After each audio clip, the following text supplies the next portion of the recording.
What if the world's biggest peace trophy ended up in the hands of a guy whose policies made thousands of civilians, including kids, get prematurely extracted from existence? We are talking about one of the strangest plot twists in recent political history, Barack Obama receiving the 2009 Nobel Peace Prize. So picture this. It's October 9, 2009. Obama is just 9 months into the job. He is probably still figuring out where the Wi-Fi signal is the strongest in the West Wing. And then he's named a Nobel Peace Prize winner. Wild, right? The guy hadn't signed any blockbuster peace deal, he hadn't shut down any global brawls, but there he was, getting high-fived by Oslo like he just saved the planet. Some people were pumped, others blinked slowly and said, "Wait, what just happened? Was it the speeches, the vibes, or just one big Nobel-sized popcorn?" Let's rewind to January 2009. Obama rolls into office as the first African American president with a tidal wave of hope and change energy. His speeches are electric. In Cairo, he talks about resetting relations with the Muslim world. In Prague, he paints a dreamy picture of a world without nuclear toys. The Nobel folks are loving it. The nomination window closes just 11 days after he was sworn in, and someone writing the speech high slips his name onto the list. By October, he wins. Officially, the Nobel Peace Prize is for extraordinary efforts to strengthen international diplomacy and cooperation. Even Obama looks a little confused. In his acceptance speech, Obama said, "Compared to some of the giants of history who have received this prize, Schweitzer and King, Marshall and Mandela, my accomplishments are slight." And while Oslo is clapping wildly, people around the world are raising eyebrows. Noam Chomsky calls it what it likely was, a global PR makeover for America after the Bush years, a peace prize for potential, not performance. And did that choice edge weird? I believe yes, because here's where the story goes off the rails. Obama didn't just keep the global bouncer list going, he upgraded the whole system. Between 2009 and 17, his administration carried out 563 precision-guided disappearances using drones in places like Pakistan, Yemen, and Somalia. That's 10 times more than Bush ever approved. These weren't always your clean-cut, GPS-perfect missions. Then they started using signature strikes, meaning if you looked suspicious or had the wrong body language from 10,000 feet in the air, boom, you got dealt with. Imagine a wedding in Yemen. Dancing, music, joy, and then boom, it's like a glitch in the matrix, or a community gathering in Pakistan disrupted by a sudden strike. Another time, even mourners at a funeral faced attack. The Bureau of Investigative Journalism estimates hundreds of civilians, including children, were killed in these strikes. In 2009, a cruise missile strike in Al-Majala, Yemen, made 41 people vanish, 21 were kids, 14 were women. In 2011, they took out Anwar al-Awlaki, an American citizen. 2 weeks later, his 16-year-old son got dinner interrupted while eating with his cousins. His grandfather asked, "Why would they remove my grandson?" Still no reply. The silence was louder than the drone. And that wasn't all. Obama's team also approved $115 billion worth of friendship packages to Saudi Arabia that helped fuel a party in Yemen that no one wanted to attend.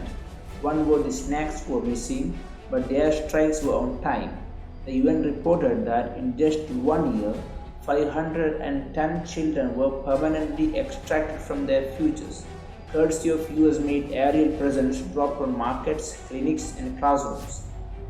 Then there's Libya. Obama's 2011 decision to help nudge Gaddafi out of power led to a full-on breakdown. NATO dropped freedom packages that led to at least 72 civilians being permanently relocated to the afterlife. The country has been spinning in chaos ever since. Let's not forget the folks who dared to tell the truth. Edward Snowden revealed the US was eavesdropping on the entire planet like a nosy neighbor with a $10 billion spy satellite. He is now playing hide and seek in Russia. Chelsea Manning released the footage of some oops moments by the US military and ended up facing 35 years. Daniel Hale, who showed that 90% of drone deliveries missed their intended recipients, was sentenced and locked away. Meanwhile, Obama's administration built something that sounded like it came from a dystopian science fiction novel, the dystopian matrix, a bureaucratic kill list. Here's a real thing, and let's not forget double tap strikes. First boom, then wait a minute, second boom. Target the rescues. Very Peace Prize energy, right? The guy gave great speeches, that voice smooth, that smile presidential. When his charm rolled on, the war machine purred in the background, sleeker, smarter, and a lot more efficient. Now here's the part they don't put on the award plaque. Obama also launched a $1.2 trillion program to modernize America's nuclear arsenal. Fancy speak for upgrade our doomsday toys.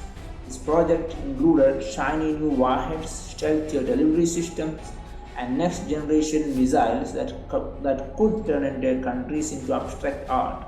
All this from the same guy who once talked about getting rid of nukes. At Pratt's speech feels a little out-partner. Let's bring it back to the people, the ones who didn't make it to the press releases. A mom in Yemen clutching her kid as drone buzzed overhead. Let's bring it back to the people, the ones who didn't make it onto the press releases. A mom in Yemen clutching her kid as drones buzz overhead. In Pakistan, it stopped drawing flowers, they started sketching drones. Reports describe civilians living in constant fear, with children running at the sound of planes overhead, weddings get cancelled, funerals become high-risk zones, post-traumatic stress disorder, or as George Carlin might say, the full unsanitized weight of what war does to your soul isn't just a diagnosis, it's a way of life. These aren't faceless stats. They are the bride in Maghrib, the doctor in Kunduz, the kid in Waziristan picking up firewood, all raised without a sense. Families in affected regions expressed anguish over lost loved ones, questioning why their communities faced such violence. Afghanistan saw an airstrike in 2010 that took out 27 people, mostly women and children. Somalia, dozens of civilians were, let's say, deplatformed.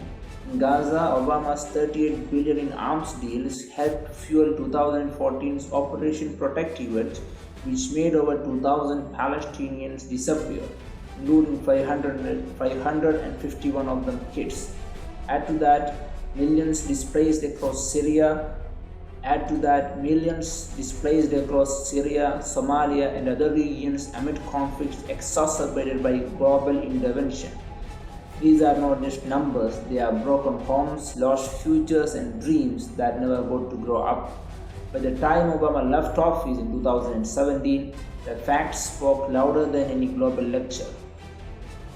By the time Obama left office in 2017, the facts spoke louder than any Nobel lecture.